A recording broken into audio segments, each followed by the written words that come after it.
long ball number 1, Sheffield Wednesday, having some American connections. They had a Leagues Cup victory in which American goalkeeper Ethan Horvath, remember him, saved Oh, 3 penalty kicks to deny Leeds. Yeah, three shots, 3 saves from Ethan Horvath. Incredible stuff. Did not make the U.S. men's national team roster. Actually, I think that game was like playing out as Mauricio Pochettino was talking about the roster, or right after it had come out. So Ethan Horvath not included. I feel for Ethan Horvath. He's had quite the weird career.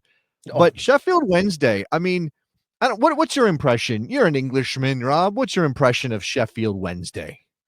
Synonymous with English league football. They've both been good and bad over the years. I think for a while they were kind of like part of the furniture in the top league. They were a little bit, I mean, I know they go kind of back and forth with Sheffield United as which team is kind of doing better at each time. And this kind of flip-flop. Definitely Sheffield United has been in the Premier League more recently. Yes. Than Wednesday, but they're just, I think, they're part of the EFL landscape, some notable times, and probably mostly kind of anonymous nowadays, except for this ownership trouble that they've been having most recently. Yeah, they've got the owl on the badge. A lot of people will remember. That is a nice badge. It popped up in a strange location. Didn't that pop up on a Barcelona shirt because their Spotify crossover? I didn't know that. Maybe that's a thing. It's a very old-fashioned badge. It's in the shield shape. It's got S and W, very stylized. There with the owl, these big eyes. Not a stylized owl. Not like a modern take on an owl, like a Union Omaha, for example, who has an owl on their crest. I got one of their shirts. I almost put that on today. I think I've worn it fairly recently, so I'm trying to rotate. They got I like a badge with a good motto on it. Rob, like how many badges have mottos anymore? It says Concilio et Animus underneath the badge of Sheffield Wednesday. And Daniel I do think there was a stylized version, because Daniel is pointing out that they only reverted to this one recently. So I think this is one of those clubs that wrestles with their history. Like, do we want to be modern? Do we want to go back to the old look? Remember when Leeds tried to update their badge and people went absolutely bonkers over that? Like, for example, I think, look, even if you type in Sheffield Wednesday into Google, you will get a different badge, the more stylized owl, SWFC. I'm not sure. I guess I don't think that's the one they're using right now. So again, it's fairly recent. But I'm bringing up Sheffield Wednesday not just because Ethan Horvath played the American hero for them in that League Cup victory over Leeds United, but because it looks like they may get scooped up by the man I guess I am resolved to call the biggest villain in world football at the moment, non-Johnny Infantino division. Club level. John Textor. John Textor, a man who cannot keep his hands off of football clubs. He seems to have a problem. I was watching TV yesterday. I was watching a streaming service, and I got served up an ad. I'm on an ad plan. Sometimes you got to save cash. Yeah. And I'm watching this show, and then they go to an ad, and it's Dax Shepard and what's her name? His wife. She's got her own very successful Veronica Mars and all that stuff. You know what I'm talking about, right? Okay, yeah, I know what you're talking about. The one from The Happy Place, right? Or The Good Place. The Good Place. Yes, her. They're in a commercial for Auto Trader or Kelly Blue Book or Carvana or something, and they're like, "Oh, we can track the value of our cars," and they get very like obsessed with tracking the value of their cars, and they have like 15 cars in their driveway. And I'm like, oh, that's John Textor. He wants to like gobble up all of these clubs. You may know that he owns Botafogo in Brazil, a team that he famously took to the top, and they won a title under his ownership. But he also has been known to be on the field yelling at referees. So that's part of his. It's part of his. Always got some Marinakis in him. He's got some Marinakis in him.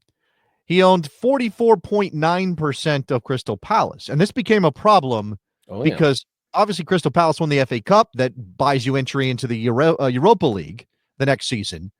But because he also owns Lyon, UEFA came down and said, well, this is multi-club ownership and you can't compete against each other in the same competition. So Lyon finished higher in their league than Crystal Palace did in their league. Therefore, Lyon will go into the Europa League.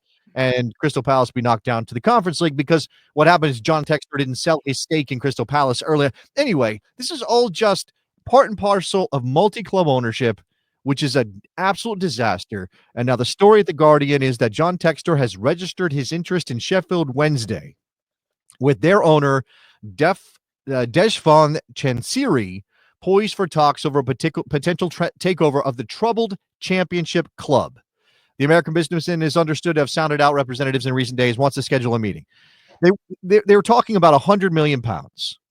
Right now, it doesn't sound like a crazy amount of money when players are going for £100 million, but there is obviously risk here for Sheffield Wednesday. They're probably carrying a ton of debt. This is one of those situations where this is John Textor potentially taking over a distressed asset. And the problem is that if Textor pays £100 million, Sheffield Wednesday is probably not worth that. So you're like, oh, well, that'd be good for their club to get that. No, not at all, because what it means is it creates a bubble, right? And it becomes unsustainable. And obviously Textor himself has to take on debt to buy this club. Do you think John Textor's got a vault somewhere, Scrooge McDuck style? He's got £100 million lying around? He's swimming through coins. Yeah. So again, this whole thing is just unseemly. It doesn't feel like it has anything to do with the heart and soul of the game. Sheffield Wednesday supporters, are obviously have no say in whatever happens here, right? They're just along for this ride. And I don't know if I have any grand conclusion to make about this news, Rob. I just wanted to put it out there because to me, Textor represents all that's bad with the way clubs are being treated as assets in modern football.